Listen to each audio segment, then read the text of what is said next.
Hey, welcome back to Milton Daily Homes. Chuck here. We have a list of 9 properties today, and it's going to be a fun day because we're going to talk about the numbers behind flipping a home, which I think we'll have a lot of fun with. So let's get started. The second property in today's list is on Hobbs Crescent, 469.9. It's in the Clark neighborhood, which is between Dempsey in the northeast and Beatty in the southeast. So kind of Middle East. As strange as that sounds, 469 is the price.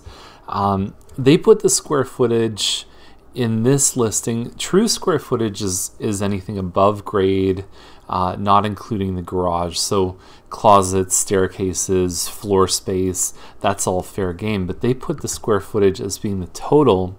I believe this one's 1715 square feet plus the finished basement. Pictures look good. They actually make it look a little bigger than it is. But it's still got a pretty good floor plan, and upstairs there's some nice sized bedrooms, and overall I think it gives a good impression. There's one on Hobbs that backs onto green space. I don't think it looks as nice as this one, but it's a little bit bigger, and it's got the green space for the same kind of price. So anyway, it doesn't look too bad. Now for a little bit more, you're getting a home that is probably about the same size on Manor Lane. The photos are brutal. You do have the finished basement, same as the other one. End unit, you've got a big backyard, and you've got the side-by-side parking in the driveway, which is not easy to find in a townhouse. So potentially you could maybe even park 3 or 4 cars in the driveway, and that can be something that in this price point under $500,000 is very, very hard to find.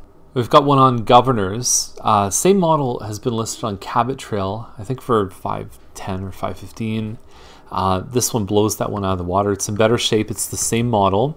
It says it's a 4-bedroom. There's 2 bedrooms upstairs, and then from the main floor where you have your living and your kitchen, then you go down a few stairs. You've got bedroom 3 and 4, and they're not huge rooms. Like if you look at the sizes, they're like 7.74 feet, 8.63 feet.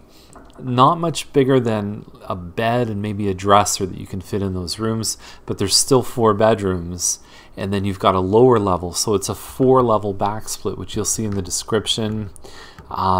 New kitchen, looks like it's been cared for really well, and you have a little covered area in the back, which is perfect for barbecues, and just looks like it's been taken care of really well, and the price looks pretty good to me. This is kind of what you get for that 500 range, especially when you talk about the ability to have 4 bedrooms pretty much above grade. The lower level is about a half grade below.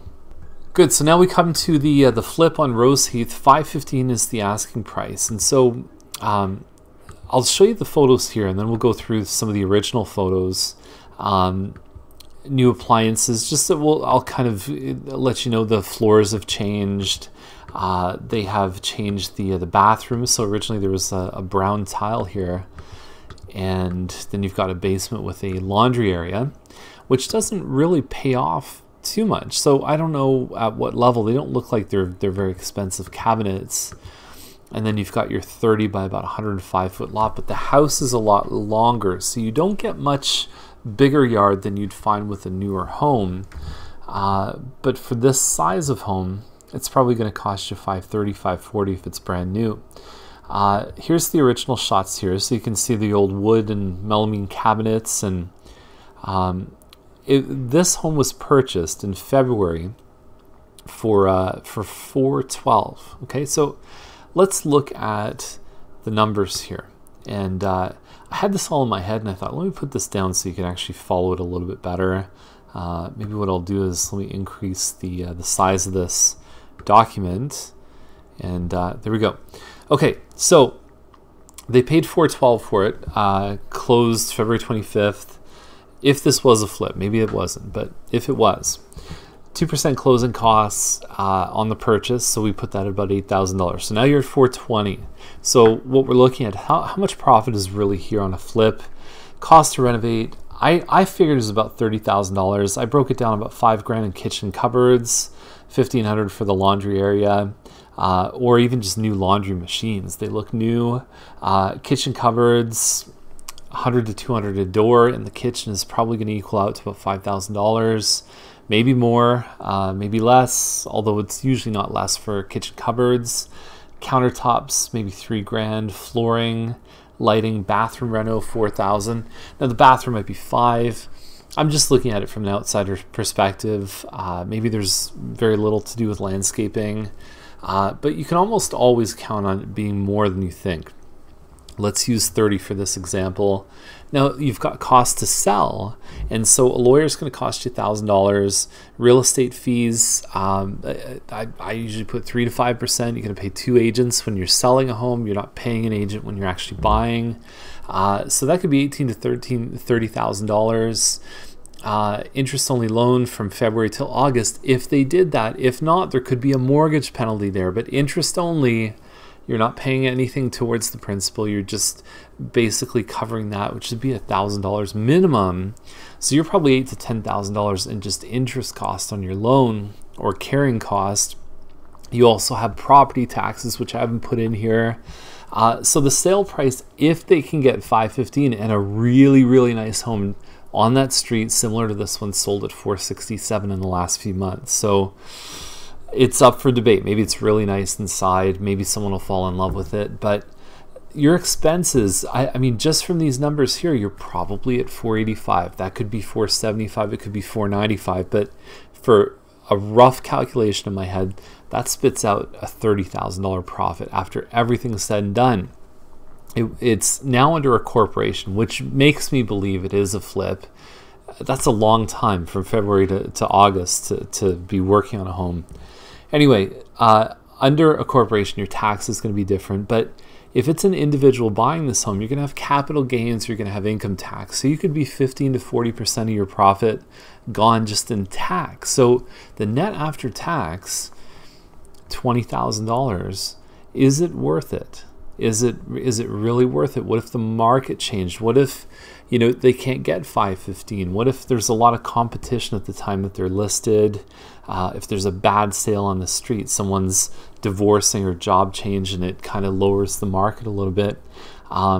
For the risk involved and the time involved to get this ready, because you're either spending your own time or you're hiring someone and working off of their clock, but you're always involved in a project like this. I don't care if you have a really good contractor. Anyway, I don't know if it is, and good investors will know that you win on the buy, and in a very strong seller's market like what we're in, not many people are buying these properties at a deep enough discount that they're making their profits. And I've always believed on a flip that you really win on the buy. You don't win on the sell. You can't anticipate, getting the pie in the sky number. You've got to be realistic, and you've got to look at worst case scenarios. So I don't know. There's a lot of things that can go wrong with a flip in 2015 in this kind of market where deals can be few and far between. They're out there, but you can't count on them because sometimes it's a little bit of luck involved. Okay, good. Hope you enjoyed that. Next one on Thompson is 559. I can look at the description here. Almost 2,000 square feet. It's a Mattamy home, which means it's a semi-detached Southbury model, 1987 square feet, hardwood floor throughout, with a finished basement. Now, we just sold this model at the 520 mark without a finished basement, but everything was new. Countertops, carpets, paint, and everything was done in that house. So a $40,000 basement, I'd be surprised if they had something like that in this home. And being on Thompson, I think there's a certain threshold that you hit that you're never going to be as much as the homes that are inside the subdivisions. You can be close and sometimes at that level, but I don't think you're going to surpass it. And I think they're going to have a hard time with this one. I know the model. I know what it sells for. Good luck to them. Wait for the pictures, which will be down in the link below. But just from what I'm seeing here, and it seems silly I'm talking about a home with no pictures, but again, the floor plan, if you type in on Google Mattamy Southbury, you should be able to find the floor plan. Got this one on Night Trail in Dempsey. Very good school district, up in kind of the northeast part. The thing about this floor plan is you don't actually have a lot of a floor plan in the sense that you really have a kitchen and then you have kind of an area right here. And so this is the dining room, and you're getting cut off by this fireplace here, but the dining room is directly, so that cabinet there, you can see how it interacts in both shots. There's just one room on the main floor plus a kitchen, 3 bedrooms upstairs. I don't know how big it is, but it's definitely no more than probably 1,800 square feet. It looks like they take a lot of pride in the home. Finished basement. So here's what could happen in a home like this. Having a finished basement, if you only have that one room on the main floor, that could be more of a formal area. Maybe you're not watching TV there all the time. Maybe you just have a dining table and just a place where a couple people could sit and talk. The theme for today seems to be that there's extensive backyard landscaping. I don't know if there's any grass back here, but that's not cheap to do. Unfortunately, you don't get a lot of money back for it on the resale. But I would say for $580, double car garage. In this right now, there's a lot of single garages listed for this price or higher, even up at $620, which I think is a little unrealistic for some of them listed now. But at $579 double garage, and in this area, I think they're filling a nice niche. So that's the list. If you have any questions or if you want to see anything in today's list, reach out to us 905-693-9346. And thank you once again for watching Milton Daily Homes.